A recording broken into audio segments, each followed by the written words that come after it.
Donald Trump మరోసారి భారత్ను target చేశారు. భారత్ అమెరికా మధ్య కొనసాగుతున్న వాణిజ్య ఒప్పందం చర్చలు ఇప్పటి వరకు కొలిక్కి రాలేదు. అదే సమయంలో రష్యాతో భారత్ స్నేహంగా ఉండడాన్ని, మరీ ముఖ్యంగా చమురు దిగుమతి చేసుకోవడాన్ని అధ్యక్షుడు ట్రంప్ జీర్ణించుకోలేకపోతున్నారు. ఎలాగైనా రష్యా నుంచి భారత్ను దూరం చేయాలని భావిస్తున్నారు. ఇప్పటికే భారత్ నుంచి అమెరికాకు దిగుమతి అవుతున్న చాలా వస్తువులపై 50% టారిఫ్లు విధించారు. భారత్ వ్యాపారాన్ని దెబ్బతీసేలా దారుణంగా వ్యవహరిస్తున్నారు.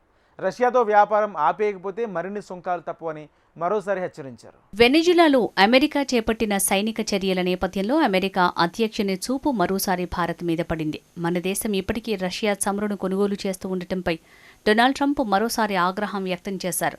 రష్యా చమురు సమస్యను పరిష్కరించడంలో భారత్ సహాయం చేయకపోతే ప్రస్తుతం ఉన్న సుంకాలను పెంచే అవకాశం ఉందని మరోసారి హెచ్చరించారు. భారత్ అమెరికా మధ్య వాణిజ్య చర్చలు జరుగుతున్న తరుణంలో ట్రంప్ వ్యాఖ్యలు ప్రాధాన్యం సంతరించుకున్నాయి. ప్రధాని మోడీ మంచి వ్యక్తి, నేను సంతోషంగా లేనన్న విషయం ఆయనకు తెలుసు. నన్ను సంతోషపెట్టడం చాలా ముఖ్యం.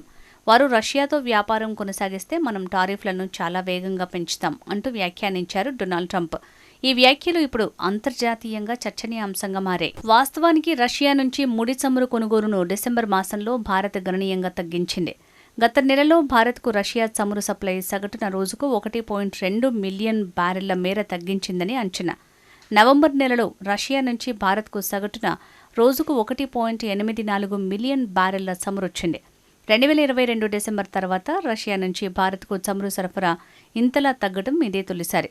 అయితే భారత్లోని చమురు శుద్ధి కర్మాగారాలన్నీ అమెరికా, ఐరోపా దేశాల ఆంక్షలను ఎదుర్కొంటున్న రష్యా ముడి చమురు కంపెనీల నుంచి కొనుగోళ్లను ఇంకా కొనసాగిస్తున్నాయి. ఈ ఏడాది అక్టోబర్లో రష్యాకు చెందిన ప్రముఖ చమురు ఎగుమతి కంపెనీలు రోస్నెఫ్ట్, లూక్ ఆయిళ్లపై అమెరికా, యూరోపియన్ యూనియన్ దేశాలు ఆంక్షలు విధించాయి. వాటి ప్రభావంతోనే ఈ నెలలో రష్యా నుంచి చమురు సప్లై చాలా వరకు తగ్గిపోయిందని మార్కెట్ పరిశీలకులు అంటున్నారు. కాగా రష్యా నుంచి భారత్ చమురు కొనుగోళ్ల నిలిపివేత తాత్కాలికమైందని చెప్తున్నారు. 2026 జనవరి నుంచి కొనుగోళ్లను భారత్ మళ్లీ పెంచే అవకాశాలున్నాయని అంచనా వేస్తున్నారు. డిసెంబర్ నెలలోనూ భారత్కు అతిపెద్ద ముడి చమురు సరఫరాదారుగా రష్యానే నిలిచిందనే విషయాన్ని గుర్తు చేస్తున్నారు. అమెరికా, EU దేశాల ఆంక్షల బారిన పడకుండా ఉండేందుకు భారత రిఫైనరీలు వ్యూహాత్మకంగా వ్యవహరించాయని భావిస్తున్నారు. రష్యాకు చెందిన రోస్నెఫ్ట్, లూక్ ఆయిల్ కంపెనీలు భారత్కు చమురును సప్లై చేసేవి. ప్రస్తుతం ఈ రెండు కంపెనీలు, వాటి అనుబంధ సంస్థలు అమెరికా, US దేశాల ఆంక్షల చట్టంలో ఉన్నాయి. దీంతో రష్యాలోని టాట్నెఫ్ట్, రెడ్వుడ్ గ్లోబల్ సప్లై, రస్ ఎక్స్పోర్ట్, మోర్ ఎక్స్పోర్ట్, ఆల్గాఫ్ మెరైన్ కంపెనీలు భారత్కు చమురును సప్లై చేసేందుకు పోటీ పడుతున్నాయి. ఈ పరిణామాలను అమెరికా తీవ్రంగా పరిగణిస్తున్నట్టు తెలుస్తోంది. భారత్ అమెరికా మధ్య కొనసాగుతున్న వాణిజ్య ఒప్పంద చర్చల్లో ఇప్పటి వరకు ఎలాంటి పురోగతి కనిపించడం లేదు.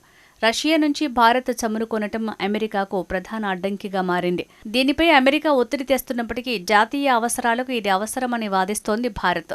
దీన్ని సాకుగా చూపుతూ ఇప్పటికే మన దేశం మీద 50% సుంకాలను విధించారు అమెరికా అధ్యక్షుడు డొనాల్డ్ ట్రంప్. కాగా భారత మార్కెట్లో తమ వ్యవసాయ, పాల ఉత్పత్తులకు ప్రవేశం కల్పించాలని అమెరికా పట్టుబడుతోంది. అయితే మన దేశ రైతుల ప్రయోజనాల దృష్ట్యా ఇందుకు అనుమతి ఇవ్వటం లేదు. ఇప్పటి వరకు 6 విడతలుగా సమావేశాలు జరిగాయి.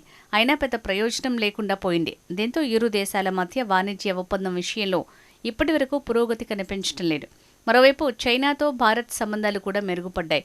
ఇలా వరుస పరిణామాలు అమెరికా అధ్యక్షుడికి అసహనం తెప్పిస్తున్నాయి. ఇటీవల ప్రధాని నరేంద్ర మోడీ, అధ్యక్షుడు ట్రంప్ మధ్య ఫోన్ సంభాషణ జరిగింది. ఈ సందర్భంగా ద్వైపాక్షిక వాణిజ్య సంబంధాల్లో వేగం కొనసాగించాలని ఇరువురు నేతలు అంగీకరించారు.